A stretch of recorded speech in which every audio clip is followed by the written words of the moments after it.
Welcome to Daily Current Affair. Today we will discuss all the current affairs from 1st, 2nd and 3rd of November 2022. The question is, which state is to get Northeast first fish museum? मतलब कि north east का पहला fish museum हम कहाँ पे बन रहा है? That is a Arunachal Pradesh. तो अरुणाचल प्रदेश ये पहला नॉर्थ ईस्ट कंट्री स्टेट बनेगा जहाँ पे हमारे पास पहला फिश म्यूजियम जो है बन रहा है। ठीक है, और यहाँ के फिशरीज मिनिस्टर कौन है? दैट इज़ टागे टाकी।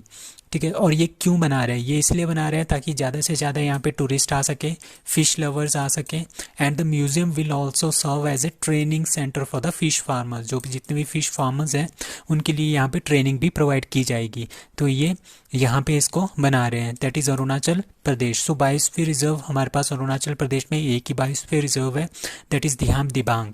और नेशनल पार्क कितने हैं? यहाँ पे 2 नेशनल पार्क है। इसकी जो शॉर्ट ट्रिक्स है याद रखने की, दैट इज़ अरुण नाम की मूली। अरुण मतलब अरुणाचल प्रदेश, ठीक है, और नाम मतलब नामदफा नेशनल पार्क, और मूली मतलब कि मॉलिंग नेशनल पार्क। तो ये 2 ही यहाँ पे नेशनल पार्क हैं। अब हम यहाँ पे देखेंगे, ये हमारे पास अरुणाचल प्रदेश का नक्शा है और इसकी जो सबसे ज़्यादा बाउंड्री है वो असम के साथ मिलती है। अभी इनके बीच में क्या हुआ, ये सारा का बाउंड्री वाला एरिया आप देख रहे हो, ये सारा का सारा डिस्प्यूटेड है बिटवीन असम एंड अरुणाचल प्रदेश। तो अभी जो कुछ दिन पहले डिक्लेरेशन हुआ था, जितने भी हमारे पास बाउंड्री के इश्यूज़ है उसको ख़त्म करने के लिए, वो यहाँ पे हुआ था, that is known as Namsai declaration. ठीक है, अब east most point of India that is Kibithu, Anjaw district Arunachal Pradesh. So east most point हमारे पास कौन है? That is Kibithu. यहाँ पे हमारे पास क्या है? किब्तू है। कौन सी डिस्ट्रिक्ट में आता है ये? अंजवाल डिस्ट्रिक्ट में आता है। ये हमारे पास east most point of India है। अब यहाँ पे डैम्स कौन कौन से हैं? दैट इज़ रंगानंदी डैम, ठीक है, सुबनसिरी, लोअर HENHPC डैम। तो ये हमारे पास ये 2 डैम है। और ये कहाँ पे है? ये देखो, ये है हमारे पास लोअर सुबनसिरी, ठीक है, और हमारे पास क्या है? रंगानंदी डैम। ये भी हमारे पास इसी के साथ ऊपर को यहाँ पे मिलता है। तो ये हमारे पास क्या है? ये 2 यहाँ के मेन डैम्स हैं। अब tiger reserve in Arunachal Pradesh, that is Namdapha tiger reserve, that is Changlang district में। जो हमारे पास चांगलांग डिस्ट्रिक्ट है वहाँ पे हमारे पास नामदफा टाइगर रिजर्व है। Kamalang tiger reserve Lohit district में है। लोहित डिस्ट्रिक्ट कहाँ पे है? ये लोहित डिस्ट्रिक्ट है यहाँ पे, ठीक है, और ये चांगलांग है, ठीक है, चांगलांग डिस्ट्रिक्ट यहाँ पे। अब पक्के टाइगर रिजर्व हमारे पास जो पक्के एरिया है इनका, ठीक है, ये वाला जो एरिया है यहाँ पे आपका पक्के टाइगर रिजर्व भी आता है। सो द 12 ट्राइब्स, यहाँ पे हमारे पास 12 ट्राइब्स हैं, लाइक आदि, अक्का, अपतानी बहुत फेमस है, नाइशी बहुत फेमस है, तागिन, गालो, खाम्पटी, मिशमी भी बहुत ज़्यादा फेमस है यहाँ की, Monpa and any Naga tribes, Sherdukpen and Singpho, ये यहाँ की क्या है? ट्राइब्स हैं। Now after Uttarakhand, which state government set up committee to implement uniform civil code? अभी कुछ दिन पहले हमने देखा था कि उत्तराखंड ने क्या किया है, एक कमेटी सेटअप की है यूनिफॉर्म सिविल कोड को इम्प्लीमेंट करने के लिए। तो अभी एक और स्टेट आ गई है जिन्होंने यही कमेटी यूनिफॉर्म सिविल कोड स्थापित करने के लिए सेटअप की है, दैट इज़ गुजरात। सो गुजरात इसका आंसर है। अब यूनिफॉर्म सिविल कोड है क्या? ये हमारे पास आर्टिकल नंबर 44 है इंडियन कॉन्स्टिट्यूशन में, directive principle of state policies के अंदर आता है। ठीक है, ये हमारे पास इस तरह का लॉ होता है कि अभी क्या चल रहा है, हिंदू के लिए अलग लॉ होते हैं, मैरिज के लॉज, डाइवोर्स के लॉज, इनहेरिटेंस के लॉज, एडॉप्शन के लॉज तो हिंदू के लिए अलग होते हैं, सिख के लिए अलग होते हैं, क्रिश्चियन के लिए अलग होते हैं, मुस्लिम के लिए अलग होते हैं। मतलब कि सभी धर्मों के लिए के हिसाब से अलग अलग से हमारे पास क्या होते हैं? लॉज होते हैं। ठीक है, कौन कौन से laws? Marriage, divorce, inheritance. Inheritance मतलब कि जैसे एक पीढ़ी से दूसरी पीढ़ी तक आपकी ज़मीन जाती है, उसको बोलते हैं इनहेरिटेंस। एंड एडॉप्शन, अगर हमने किसी को अडॉप्ट करना है, बच्चे को अडॉप्ट करना है, तो इन सभी धर्मों के हिसाब से हमारे पास ये रूल क्या हो जाते हैं? चेंज हो जाते हैं। बट यूनिफॉर्म सिविल कोड में क्या होगा? जितने भी ये सारे के सारे रूल्स हैं सभी धर्मों के लोगों के लिए ये सेम रूल बनेंगे। कोई भी अलग अलग से रूल नहीं बनेगा किसी भी धर्म के लिए, सबके लिए सेम रूल बनेगा। तो दूसरी स्टेट कौन सी बन गई है? गुजरात। पहली स्टेट कौन थी? That is Uttarakhand. नाउ अभी हम देखेंगे कि इंडिया में कहाँ पे, हमारे पास इंडिया में एक ही स्टेट है, दैट इज़ गोवा, जहाँ पे यूनिफॉर्म सिविल कोड जो है लागू हो गया है। यहाँ पे क्या हुआ, जो गुजरात और उत्तराखंड है यहाँ पे बस अभी कमेटी बनी है, ठीक है, बट गोवा में ये बहुत पहले से इम्प्लीमेंट हो गया है। और ये इंडिया वालों ने इम्प्लीमेंट नहीं किया था, ये किया था पोर्टुगीज़, जो पोर्चुगल्स यहाँ पे रहते थे, उन्होंने 1867 में ये इम्प्लीमेंट कर दिया था। और उसके बाद जब 1961 में गोवा इंडिया में एडअप हुआ था, तो इंडिया ने इस रूल को गोवा स्टेट में रहने दिया था, कि इसको ख़त्म नहीं किया था मतलब। तो ये हमारे पास गुजरात का नक्शा है। सो मोरबी, मोरबी जुल्टो पुल, अभी कुछ दिन पहले, एक दो दिन पहले आपने सुना होगा कि एक पुल है, दैट इज़ उसका नाम है जुल्टो पुल। वो मच्छू, मच्छू जो रिवर है उसके ऊपर बना था, ठीक है। तो उसमें क्या हुआ, उसके ऊपर बहुत सारे लोग जो है चले गए थे। ये सस्पेंशन ब्रिज था, 1879 में बनाया था किसने, सर वाघजी रावजी के टाइम में, द ठाकुर साहिब ऑफ मोरबी, मोरबी के जो ठाकुर साहिब है वो, उन्होंने इसको यहाँ पे बनाया था, ठीक है। जैसे इसको ये केबल ब्रिज बनाया था तो इसके ऊपर मैक्सिमम कैपेसिटी मैंने सुना था कि 100 तक लोगों की थी कैपेसिटी, बट इसमें 500 से 600 लोग जो है उसके ऊपर चढ़ गए थे, जिसकी वजह से वो पुल टूट गया और उसमें अबाउट 150 के आसपास लोग जो है यहाँ पे इनकी डेथ हो गई है। दैट इज़ मोरबी, कौन सी रिवर आपने याद रखना है, दैट इज़ मच्छू रिवर, और Jhulto Pul that is in Morbi. और मुढेरा, मुढेरा एक गाँव है, कुछ दिन पहले आपने सुना होगा, ये मेहसाना डिस्ट्रिक्ट में आता है, ठीक है। मेहसाना डिस्ट्रिक्ट कहाँ पे है, आपके गांधीनगर, ये कैपिटल है गांधीनगर गुजरात की, मेहसाना यहाँ पे है, ठीक है। तो मेहसाना जो डिस्ट्रिक्ट है यहाँ पे ये पहला विलेज बन गया है जहाँ पे 24/7 सोलर पावर, सोलर एनर्जी से जो है लाइट वगैरह जितनी भी पावर है वह सोलर एनर्जी बेस्ड पावर्स दी गई है इस गांव को। सो ये पहला विलेज बन गया है इंडिया का solar powered village. 36 national games कहाँ पे है, दैट इज़ इन गुजरात पे होगी है। और 37th नेशनल गेम्स वो कहाँ पे होगी, that will be in Goa. So world's first CNG terminal, that is Gujarat के भावानगर पोर्ट में जो है हमारे पास वर्ल्ड का पहला सीएनजी पोर्ट है, ये भावानगर यहाँ पे, ठीक है, यहाँ पे नियर गल्फ ऑफ खम्बाट के नियर ये जो है वर्ल्ड का पहला सीएनजी टर्मिनल खुल रहा है। नाउ ट्रेडिशनल मेडिसिन सेंटर कहाँ पे बन रहा है, दैट इज़ जामनगर गुजरात। कौन बना रहा है, दैट इज़ WHO। अभी राजकोट, अभी जामनगर कहाँ पे है, that is here. So gulf of Kutch के आसपास जो है ये जामनगर है जहाँ पे ट्रेडिशनल मेडिसिन सेंटर जो है खोला जा रहा है। Now which is the 53rd और newest tiger reserve of India, that is Ranipur Uttar Pradesh. अभी क्या है, अभी 53rd जो हमारे पास टाइगर रिजर्व है वो न्यूएस्ट टाइगर रिजर्व है, दैट इज़ इन रानीपुर उत्तर प्रदेश, ठीक है। 52nd कौन है, 52nd है रामगढ़ विस्तारी जो भी कि गुजरात में हमारे पास टाइगर रिजर्व है। अभी 53rd जो था वो नोटिफाई किया गया था गुरु घासीदास को, बट ये बस नोटिफाई हुआ था, इसकी जो है लिखित इसका कुछ भी नहीं आया था। तो उससे पहले क्या हो गया, रानीपुर उत्तर प्रदेश को क्या बना दिया, टाइगर रिजर्व बना दिया। तो 52 Ramgarh, 53 Ranipur. So project tiger हमारे पास 1973 में हमने स्टार्ट किया था। यूपी का जो है हमारे पास एक ही नेशनल पार्क है, that is Dudhwa national park. तो ये जितने भी हमारे पास टाइगर, जितने भी इंडिया में टाइगर रिजर्व है 53, वो सारे के सारे मैंने यहाँ पे पोस्ट कर दिए हैं।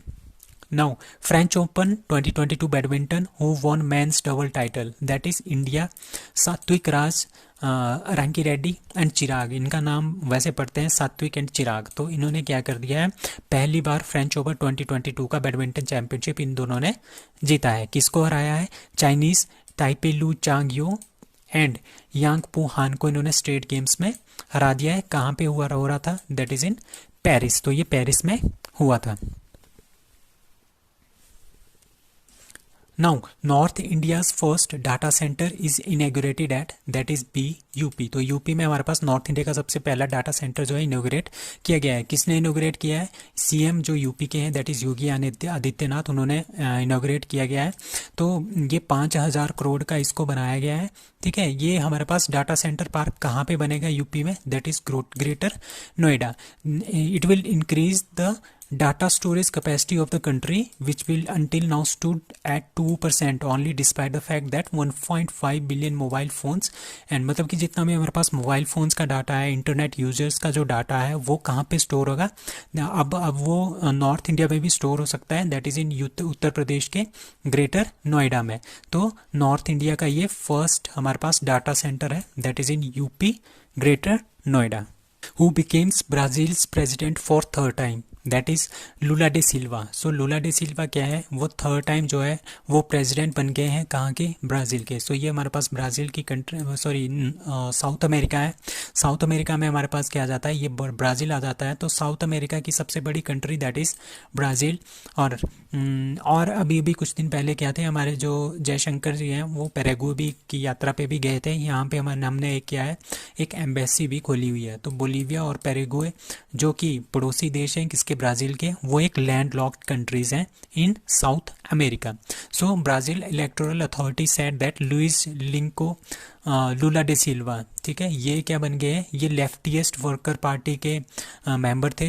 इन्होंने जो है डिफीट किया है किसको, बोल्सोनारो, जो ये पहले प्रेसिडेंट थे, ठीक है, उनको इन्होंने डिफीट कर दिया है और ये नेक्स्ट प्रेसिडेंट बनने जा रहे हैं, कहाँ के, ब्राज़ील के। So formula one racing, who won Mexican formula one GP 2022, that is Max Verstappen. So Max Verstappen बहुत ही ज़्यादा इस साल इन्होंने 14वां, इनका ये 14वां टाइटल है, इन्होंने ये 14वां टाइटल जो है इस साल का ये जीत लिया है, ठीक है, ये जो कि एक बहुत ही ज़्यादा एक रिकॉर्ड बन गया है। सो ये कहाँ गए हैं, ये जो है रेड बुल के ड्राइवर हैं Max Verstappen, finished in the first place in the Mexican grand prix 2022, claim his record setting 14th win of the season.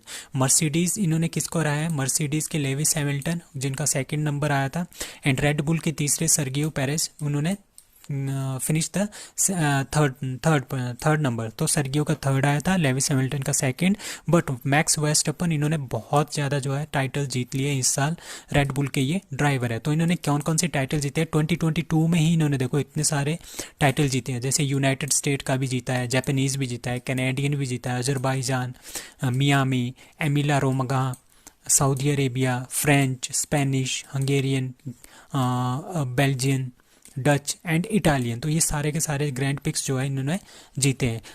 अब कुछ और बचते हैं हमारे पास 5 ग्रैंड पिक्स, लाइक सिंगापुर, वो जीता है सर्गियो पेरेज ने, मैक्सिको के हैं मोनाको ग्रैंड पिक्स, ये भी जीता है सर्गियो पेरेज ने। अब ऑस्ट्रेलियन, बहरीन एंड ऑस्ट्रियन, ठीक है, आपने ये याद रखने, इतने सारे आप याद नहीं रख सकते हो, बट ये वाले आप याद रख सकते हो कि ये किस किस ने जीते हैं। ऑस्ट्रेलियन, ऑस्ट्रियन और बहरीन आपने याद रखना है, चार्लिस लेक्रेक ने, ठीक है। सिंगापुर और मोनाको किसने जीता है सर्गियो पेरेज ने, ठीक है। और जितने भी हमारे पास बचते हैं वो सारे के सारे किसने जीते हैं, मैक्स वेस्टअपन ने। So DRDO Industries Academia Center of Excellence has been set up in which institution? That is IIT Roorkee. So IIT Roorkee हमारे पास उत्तराखंड में है, वहाँ पे DRDO ने Academia Center of Excellence जो है वो खोला है, ठीक है। ये the facility will receive financial assistant, ठीक है, मतलब कि इसके अकॉर्डिंगली जो DRDO होगा and the government of India होगा वो क्या करेगा, यहाँ से फाइनेंशियल स्टेबिलिटी, फाइनेंस जो है प्रोवाइड करेगा किसको, IIT रुड़की को, और वहाँ पे बहुत सारी रिसर्च होगी related to the defence sector, ठीक है। तो रिसर्च एरिया क्या क्या होगा, smart infrastructure, hard and structure of defence application, energy storage device, landslide को कैसे कम करें, snowfall and avalanches study, avalanches जो गिरते हैं ऊपर पहाड़ से, जो बर्फ़ गिरता है नीचे, उसको कैसे, उससे कैसे बचे, पल्स लेज़र को कैसे बनाए, स्पेशलिटी फाइबर कैसे बनाए। तो इस तरह से हमारे पास बहुत सारी रिसर्च है, इसके लिए पैसे देंगे कौन देगा, DRDO and government of India पैसे देंगे किसको, IIT रुड़की को, और वो रिसर्च करेंगे इन सब मैटर्स में। So Shyok Setu has been inaugurated at, that is Leh Ladakh. So Leh Ladakh में हमारे पास क्या है, जो हमारे पास लेह लद्दाख है, ये वाला है जो एरिया है, यहाँ पे एक नदी है दैट इज़ श्योक रिवर, ठीक है। जो श्योक रिवर है ये किसकी ट्रिब्यूटरी है, it is a tributary of Indus river, ठीक है। ये कहाँ से निकलती है, ये रीमो ग्लेशियर से निकलती है, जो कि एक कहाँ पे है, सियाचिन ग्लेशियर के अंदर ही एक रिमो ग्लेशियर, सियाचिन ग्लेशियर के साइड में एक सियाचिन रिमो ग्लेशियर है, वहाँ से निकलता है। ठीक है, और ये गिल्टकिट बाल्टिस्तान में यहाँ से कहाँ से आती है, गिल्टकिट बाल्टिस्तान से होके इंडस रिवर में ये एंटर हो जाती है। ठीक है, तो कौन बना रहा है इसको BRO बना रहा है। ये क्लास 70 कैटेगरी की है, मतलब कि 70 ton can be lifted by this bridge at, ये कितनी हाइट पे है, 14,000 फीट की ये हाइट पे है वो, और 120 मीटर लॉन्ग ब्रिज जो है ये बनाया गया है। अब biggest rubber dam of India that is गया बिहार, वर्ल्ड का highest railway bridge that is on Chenab river that is in JNK also. So which country becomes the third country in the world to offer equal match fees to both women and men cricketers? That is A, India. So India क्या बनी, ये तीसरी country बन गई है जिन्होंने equal amount of match fees देने का ऐलान कर दिया है। किसको, वुमेन एंड मैन क्रिकेटर्स दोनों को। ठीक है, पहले क्या होता था, मैन के लिए ज़्यादा मिलता था, वुमेन के लिए कम मिलता था, बट अब क्या होगा, इनको जो मैच फीस मिलेगी वो बराबर मिलेगी दोनों को। दैट इज़ एक टेस्ट मैच खेलने के लिए 15 लाख रुपए, वनडे खेलने के लिए 6 लाख रुपए और T20 खेलने के लिए 3 लाख रुपए मिलेंगे। ठीक है, वुमेन एशिया कप विनर्स 2022 किसने जीता है, that is India. And 12th edition of women world cup 2022 winner ODI के दैट इज़ ऑस्ट्रेलिया, और कहाँ पे हुआ था, न्यूजीलैंड में ये हुआ था। Asia cup man 2022 winner that is Australia, hosted by Australia, कहाँ पे हुआ था, बट ये ऑस्ट्रेलिया, होस्टेड बाय श्रीलंका, और ये कहाँ पे हुआ था, UAE में हुआ था। और T20 वर्ल्ड कप मैन अभी आजकल हो रहा है that is in Australia, and ODI world cup 2023 कहाँ पे होगा, दैट इज़ इन इंडिया। और पहली जो कंट्री है जिन्होंने मैन और वुमेन के लिए सेम मैच फीस देने का ऐलान किया था दैट वाज ऑस्ट्रेलिया, और दूसरी थी न्यूजीलैंड, और तीसरी इंडिया। When भारतीय भाषा उत्सव is to be celebrated every year, that is B 11 दिसंबर, तो 11 दिसंबर को हम क्या मनाएंगे, भारतीय भाषा उत्सव मनाएंगे। और ये किसने अनाउंस किया है, ये अनाउंस किया है यूजीसी ने अपने जितने भी बड़े बड़े कॉलेजेस हैं, यूनिवर्सिटीज़ हैं, उनको बोल दिया है कि 11 दिसंबर को हम क्या मनाएंगे, भारतीय भाषा उत्सव मनाएंगे। क्यों मनाएंगे, to promote the Indian languages, जितने भी हमारे पास इंडियन लैंग्वेजेस हैं उनको प्रमोट करने के लिए ये मनाया जाएगा। सो भारतीय भाषा उत्सव on the birth anniversary of poet, ये हमारे पास पोइट थे सुब्रमण्यम भारती जी, उनके जन्मदिन के उपलक्ष्य में हम ये भारतीय भाषा उत्सव जो है वो मनाएंगे। So which country celebrated Halloween festival for very first time? That is Saudi Arabia. So Saudi Arabia ये पहली कंट्री, मतलब कि पहली बार इन्होंने हैलोवीन जो फेस्टिवल है, ठीक है, उसको मनाया है। हैलोवीन वैसे किसका फेस्टिवल है, that is a Christian first festival, it is celebrated on 31st of October. ठीक है, इसमें लोग जो हैं भूत बनते हैं, मतलब कि अपने जो घर में इनके जो पूर्वज होते हैं, जो मर गए होते हैं, उनको एक तरह की श्रद्धांजलि देते हैं। ठीक है, तो ये 31st ऑफ अक्टूबर को इसको हम मनाते हैं। तो इसके बेस पे क्या हुआ, सऊदी अरेबिया की जो मुस्लिम कंट्रीज़ है वो बोल रहे हैं कि बहुत ही ज़्यादा इनकी आलोचना हो रही है कि इन्होंने क्या किया है, हैलोवीन फेस्टिवल मनाया है, क्योंकि ये क्रिश्चियन का फेस्टिवल था। Who won under 17 female FIFA world cup 2022, अभी जो under 17 female FIFA world cup हो रहा था that was happening in India. ठीक है, ये इंडिया में हो रहा था। Final match DY Patil stadium में हुआ, किस किस के बीच में, स्पेन वर्सेस कोलंबिया, और विनर कौन है, स्पेन। सो हमने यहाँ पे नहीं लिखा है, इसका जो विनर है that is Spain. Now, which country is the highest contributor of per capita greenhouse gas emission? That is B, USA। तो USA हमारे पास क्या है, एक रिपोर्ट अभी अभी आई है UNEP की, यूनाइटेड नेशन इन्वायरमेंट प्रोग्राम, जिसका जो हेड क्वार्टर है नैरोबी केनिया में है। द क्लोजिंग विंडो एक नाम की एक रिपोर्ट है जिसने ये इसको रिलीज़ किया है। तो इंडिया कितनी ग्रीन हाउस गैसेज जो है एमिट करता है, that is 2.4 ton carbon dioxide equivalent. ठीक है, बट टोटल एवरेज कितना है वर्ल्ड का, दैट इज 6.3। तो हम काफ़ी कम जो है हम क्या कार्बन डाइऑक्साइड जो है वो एमिट कर रहे हैं। बट US का जो है सबसे ज़्यादा कंट्रीब्यूशन रहा है, that is 14 ton carbon dioxide equivalent जो है वो छोड़ रहा है, जबकि हमारे पास पूरे वर्ल्ड का कितना है, 6.3 है। और दूसरे नंबर पे है Russia, that is 13 ton carbon dioxide equivalents. So Garuda 7 is a bilateral exercise conducted by the air forces of India and which country? That is France. India और फ्रांस के बीच में हमारे पास गरुड़ जो है वो एक्सरसाइज होती है, ये हमारे पास एयर एक्सरसाइज होती है। तो ये हमारे पास किस किस के बीच में होती है? इंडिया और फ्रांस के बीच में होती है। और ये गरुड़ 4 कहाँ पे हो रहा है? दैट इज़ इन जोधपुर राजस्थान में हो रहा है। और इसमें हमारे पास इंडियन एयरफोर्स के कौन कौन से जहाज काम कर रहे हैं, पार्टिसिपेट करेंगे? That is Su-30 MKI, Rafale, LCA Tejas and Jaguar fighter aircraft जो है वो पार्टिसिपेट करेंगे। और lighter combat helicopter and also Mi-70 helicopter भी इसमें पार्टिसिपेट करेंगे। Which country's president is mandated to bring out the national security strategy? That is USA। तो USA ने क्या किया है अभी अभी अपनी नेशनल सिक्योरिटी स्ट्रेटजीज जो है वो मैंडेट किया है और उनको लाया है। किसने लाया है? That is USA। तो United State of America has recently launched its national security strategy. All US president are mandated by the Goldwater Nichols department of defence recognization act of 1986 to bring out their NSS, that is national security strategies. ठीक है, the strategy क्यों कर रहे हैं? क्योंकि to communicate the executives version vision of national security, मतलब कि अपनी नेशनल सिक्योरिटी को ज़्यादा से ज़्यादा बढ़ाने के लिए।